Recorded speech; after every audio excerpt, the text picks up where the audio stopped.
내 주 예수 앞서서 가시니 이날의 주의 승리는 영원 무궁하리. 저 용서받은 모래들 주 함께 나가니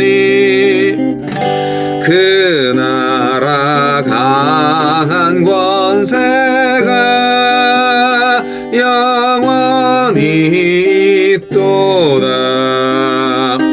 온 인류의 구주 예수 앞서서 가시니 주 뜻을 따라 우리도 십자가 지리라. 갈 길이 멀고 험해도 주 따라가리니 그 나라 굳게 세우러 다 함께 나가자. 참 소망의 내 주 예수 앞서서 나시니 이 세상 온갖 탐욕이 다 사라지리라. 온 인간 세상 어디나 주 뜻을 이루니 참 사랑과 참 평화의 종소리 울린다. 참 생명과 빛 되신 주 만왕의 왕 앞에 그 위엄 높이 길이여 호산나 부르자. 온 세상 가는 곳마다 사랑이 이기니 참 친구 되신 주 예수 앞서서 가소서.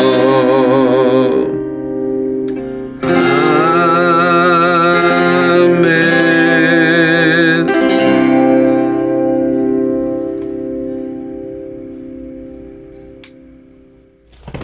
2월 11일 금요일 요한복음 12장 12절로 19절 말씀. 그 이튿날에는 명절에 온 큰 무리가 예수께서 예루살렘으로 오신다는 것을 듣고 종려나무 가지를 가지고 맞으러 나가 외치되 호산나 찬송하리로다. 주의 이름으로 오시는 이 곧 이스라엘의 왕이시여 하더라. 예수는 한 어린 나귀를 보고 타시니 이는 기록된 바 시온 딸아 두려워하지 말라. 보라 너의 왕이 나귀 새끼를 타고 오신다 함과 같더라. 제자들은 처음에 이 일을 깨닫지 못하였다가 예수께서 영광을 얻으신 후에야 이것이 예수께 대하여 기록된 것임과 사람들이 예수께 이같이 한 것임이 생각났더라. 나사로를 무덤에서 불러내어 죽은 자 가운데서 살리실 때에 함께 있던 무리가 증언한지라. 이에 무리가 예수를 맞음은 이 표적 행하심을 들었음이러라. 바리새인들이 서로 말하되 볼지어다 너희 하는 일이 쓸데없다. 보라 온 세상이 그를 따르는도다 하니라. 예수님의 예루살렘 입성. 큰 무리가 종려나무 가지를 흔들며 예수님의 예루살렘 입성을 환영했습니다. 예수님은 성경의 예언대로 어린 나귀를 타고 예루살렘 성으로 들어가셨습니다. 예수님은 어떤 분입니까? 호산나, 이제 구원하소서라는 뜻이죠. 호산나를 외치고 종려나무 가지를 흔들어 환영하던 군중과 예수님이 타신 어린 나귀는 어울리지 않습니다. 사람들이 예수님께 바라던 일과 예수님이 하시려는 일이 얼마나 다른지를 보여주는 장면입니다. 어린 나귀를 타심으로 스가랴 9장 9절의 말씀을 성취하신 예수님은 사람들이 칭송하고 우러르는 영웅이 아니라 낮고 천한 곳, 죄인들의 깊은 곳을 찾아가실 메시아로 이 땅에 오셨습니다. 사람들의 기대와 환호에 부응하는 모습이 아니라 그들의 그릇된 비전에 도전하고 환상을 깨는 모습으로 오셨습니다. 군중은 준말을 타고 로마 대신 자신들 위에 군림하는 왕이 되어달라고 요구했지만 예수님은 아버지 하나님의 뜻대로 자기 백성을 그들의 죄에서 구원할 분이 되는 일에 생명을 들이셨습니다. 내 환호와 찬양은 나를 골고다까지 주와 함께 오르게 하는 고백입니까? 우리에게 주시는 교훈은 무엇입니까? 예수께서 죽은 나사로를 살리신 일을 곁에서 목격한 사람들은 어린 나귀를 타고 예루살렘에 입성하신 예수님에 대해 증언했습니다. 하지만 며칠 지나지 않아 예수님이 하신 일을 목격한 증언도 사라져버립니다. 그들은 예수님이 죽은 사람을 살려낸 신비한 일의 증인은 자체에서도 사형을 언도한 빌라도 앞에 계신 예수님의 무죄함은 증언하지 않았습니다. 눈으로 보고도 예수님이 행하신 하나님 나라의 일을 오해한 제자들과 증언자들은 그들이 예수님께 가장 필요한 상황일 때는 그 자취를 감추었습니다. 나는 증인의 삶을 살고 있습니까? 바리새인을 비롯한 종교 지도자들은 예수님께 쏠리는 사람들의 관심을 차단하고 예수님의 예루살렘 입성을 방해하기 위해 온갖 수단을 동원했습니다. 그러나 그들 스스로 고백한 대로 모든 것이 쓸데없는 허망한 수고였습니다. 예수께서 영광을 받으실 때, 온 세상이 예수님을 따를 때, 그리고 다시 오신 예수님이 온 세상을 심판하실 때 그들이 한 일이 정말로 쓸데없었음이 드러날 것입니다. 그런 날이 오기 전에 우리도 어서 쓸데없는 일을 멈춥시다. 주여, 제 욕망을 채우기 위해서만 예수님의 이름을 부르지 않게 하소서. 예수님이 드디어 예루살렘 성에 입성하는 모습입니다. 예언을 그대로 성취하는 모습임을 우리는 기억해야 합니다. 나사로를 살린 사건 때문에 이게 완전히 이제 뒤집어졌잖아요. 유대 전체가 뒤집어졌어요. 예루살렘은 말할 것도 없고요. 그래서 6월절 날 그 명절에 예수님이 예루살렘으로 입성을 하시니까 백성들은 엄청난 기대를 가지고 호산나 호산나 찬양을 하면서 예수님을 환영했습니다. 제자들도 예수님과 함께 예루살렘에 입성을 했겠죠. 근데 나귀를 타고 가셨다는 것이 굉장히 독특합니다. 나귀는 말하고 달라요. 네, 그것도 어린 나귀. 예수님은 겸손의 왕으로 입성을 하신 거죠. 사람들이 조금 눈치가 빨랐다면 나귀를 타고 입성하시는 예수님의 모습을 통해서 스가랴 선지자가 예언한 그 메시아를 기억할 수 있었을 텐데, 스가랴서도 잘 알지 못하고 어쨌든 그 당시에 사람들이 빨리 로마의 압제로부터 구원해 달라는 그런 정치적 메시아를 소망했기 때문에 사람들이 원래 그렇잖아요. 보고 싶어 하는 것만 보고 듣고 싶어 하는 것만 듣잖아요. 그래서 예수님이 나귀를 타고 갔어도 그게 말 타고 들어오는 것으로 봤을 거야 아마. 눈을 살짝 또 감으면 백마처럼 보일 수 있어요. 백마 타고 들어오시는 그런 민족의 영웅 돼서 오실 수도 있습니다. 군중들의 모습과 제자들의 모습이 사실 다르지 않은 게 참 슬픈 현실입니다. 예수와 함께한 제자들의 무리와 예루살렘에서 예수님을 환영하는 무리들. 좀 예수님의 계획을 제대로 아는 사람이 정말 한 명도 없었나? 라는 생각이 들 정도로 동상이몽이라고 볼 수 있어요. 예수님의 계획과 예수님의 이 생각은 완전 다른 건데 백성들은 또 제자들은 정치적 메시아를 구하고 있었죠. 동상이몽이에요. 호산나라는 이 군중들의 외침, 우리를 구원하소서, 지금 구원하소서. 누가복음 외에 모든 복음서에서 나오는 말인데요. 찬송하리로다 주의 이름으로 오시는 이여, 뭐 이런 말은 이제 13절에 나와 있는 이 말은 사복음서 다 나옵니다.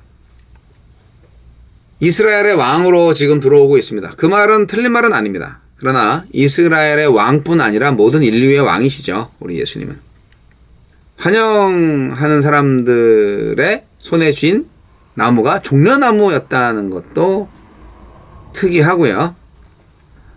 마태는 나무까지, 마가는 밭에서 벤 나무까지, 누가는 언급이 없고 요한복음에서만 종려나무 가지라고 표현하고 있습니다. 그러니까 예언의 말씀이 성취되었다는 것을 이렇게 정확하게 표현하고 있는 것입니다. 매일 성경 해설에도 나와 있듯이 지금 예수님의 입성 장면은 스가랴 9장 9절 말씀이 성취되는 모습이에요. 그래서 나귀를 타고 입성하시는 메시아의 모습. 말은 전쟁터에서 막 싸우는 그런 일에 투입되었지만 나귀는 평화죠. 평화의 일을 추진할 때, 평화의 일을 수행할 때, 뭐 우리 화평합시다, 우리 휴전합시다, 뭐 이런 거 할 때 이제 나귀를 타고 가는 뭐 그런 거였을 거라고 생각이 듭니다. 여하튼 뭐 그런 여러 가지 사인이 있었음에도 불구하고 예수님에 대한 기대가 간절했기 때문에 결국 동상이몽이었다. 뭐 할 수 없죠. 그래서 이제 나중에 한참 지난 다음에서 깨닫고 이렇게 요한복음이 기록되고 있는 거예요. 종려나무의 그 뜻은 승리의 표상입니다. 요한복음에서 특별히 이 종려나무 가지, 이 종려나무 가지도 구약성서에서 인용한 거거든요. 근데 이것은 확실히 고난을 통한 그리스도의 구속사적 승리를 예시하고자 했다라고 해석하는 게 옳습니다. 그냥 일반적인 승리라기보다는 그리스도의 구원의 역사 속에서 그리스도의 구원을 통한 승리다 하는 것을 미리 보여주는 거죠. 상징적으로 보여주는 거죠. 여하튼 그 종려나무 든 사람들은 자기가 왜 이걸 들고 있는지 뭐 흔한 나뭇가지니까 들고 있었겠지만 어쨌든 그 행동이 구약성경의 예언을 성취하는 행동이었다. 그렇게 보는 겁니다. 그러니까 자기가 알고 하든 모르고 하든 하나님의 계획과 하나님의 섭리는 차근차근 진행되고 있었다는 거죠. 군중들은 정치적, 민족적 소망을 이루어줄 메시아를 기대했고 예수님은 전혀 거기에 관심이 없고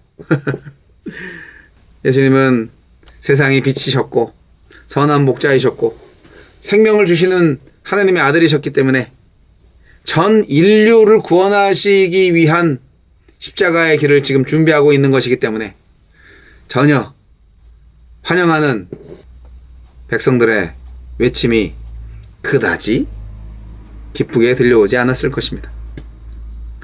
인류를 구원하시기 위한 그 사역을 이루기 위해서 지금 이제 며칠 있으면 그 엄청난 사역을 위해서 지금 이 순간부터 정말 이 고난과 죽음을 향한 이 발을 걸어야 하는, 발을 띄어야 하는 그런 상황인데 말이죠. 인간적으로는 참 굉장히 부담스러운 상황이죠. 영적으로는 가장 긴장된 순간이라고 볼 수 있어요. 예수님이 하나님의 아들이지만 인간이잖아요. 그래서 인간의 감정을 다 품고 있다고요. 예수님의 마음이 어땠을까? 나 지금 죽으러 가는데 저 백성들은 내가 죽을 줄 모르고 저렇게 나를 환영하고 있지. 깨닫게 할 날이 오겠지만 찢어지는 가슴은 왜 이렇게 아픈 거야? 그랬을 거라고 저는 생각을 합니다.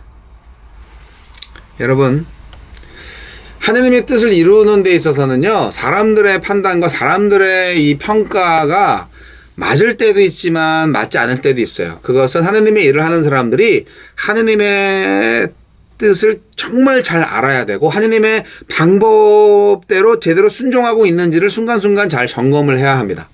예수님처럼요. 그래야 확신 있게 행동할 수가 있어요. 자꾸 사람들 말에 흔들려요. 내가 정말 믿었던 친구들, 동역자, 또 부모님들, 이런 사람들의 말에 휘둘릴 수가 있어요. 그들도 다 믿는 사람들인데, 제대로 믿는 사람들이 정말 몇이나 되겠냐 이거죠. 정말 하나님의 일을 하는 사람들은 하나님의 직통 계시를 받으셔야 되는데, 그 직통 계시라는 것이 신비적인 것이 아니라 정말 말씀에 입각한 하나님의 비전에 정확히 맞아떨어지는 바로 그러한 일에 맞는 사역을 해야 한다는 것이죠. 그럴 때 부딪히는 여러 가지 어려움들 하나님이 다 극복하게 해주실 거예요. 그런데 자꾸 인간적인 방법으로 사역을 하는 경우가 너무나 많이 있어요. 많은 교회들이 한 가지 예를 들자면 사회복지 사업에 관련된 일들을 교회 건물을 통해서 하려고 하시는 분들이 있어요. 아동복지센터를 한다든지 여러 가지 도성을 한다든지 노인복지 시설을 운영한다든지. 이런 게 나쁜 게 아니에요. 다 좋은 거예요. 네, 다 좋은데 사실은 그것이 교회의 본연의 기능은 아니죠. 교회는 복음을 전하고 복음대로 살아내는 것이잖아요. 예배하는 공동체고. 그런데 이제 우리가 건물을 버리지 못했어요. 저는 오늘날 교회가 빨리 건물을 버려야 된다고 생각해요. 살아있는 교회잖아요. 움직이는 교회잖아요. 건물에서 뭘 하려고 그래. 자꾸 건물 안에서만 공예배를 드리려고 해. 그거를 못하면 아주 불행하다고 생각을 하는데요.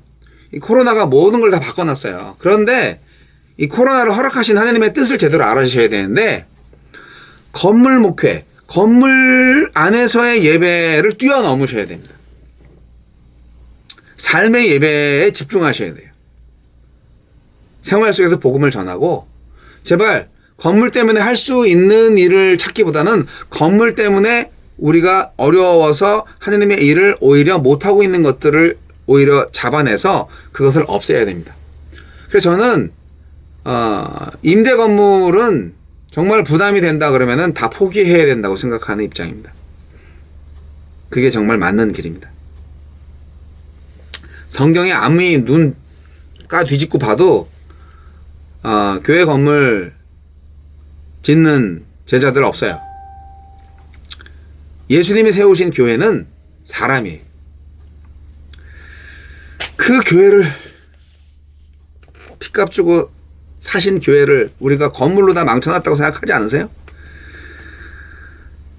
건물 때문에 그 건물 수십 년 동안 건물 짓느라고 은행 빚 얻어서 그 은행 빚 갚느라고 얼마나 많은 성도들의 헌금이 소비되었는지 모르겠어요.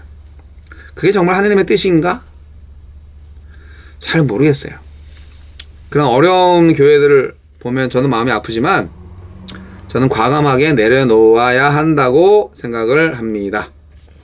예수님이 예루살렘 입성을 통해서 십자가로 가는 그 길 마지막 순간에서 그 건물을 위해서 돌아가셨다고 생각하지 않아요. 우리 사람, 하나님의 백성, 살아있는 교회, 움직이는 교회, 사람 교회를 위해서 죽으시기 위해서 예루살렘으로 들어갔다고 저는 생각을 합니다. 예수님의 예루살렘 입성 때 함께 있었다면 저와 여러분 어떤 생각을 가질 수 있겠습니까? 지금도 예루살렘으로 들어가는 예수님이 필요하지 않겠습니까?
장소만에 내 주 예수 앞서서 가시니 이 세상 온갖 탐욕이 다 사라지리라.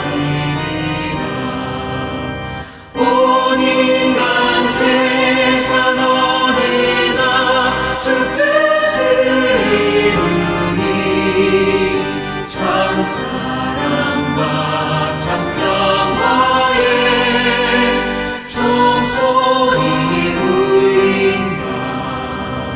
참 생명과 빛 되신 주 나와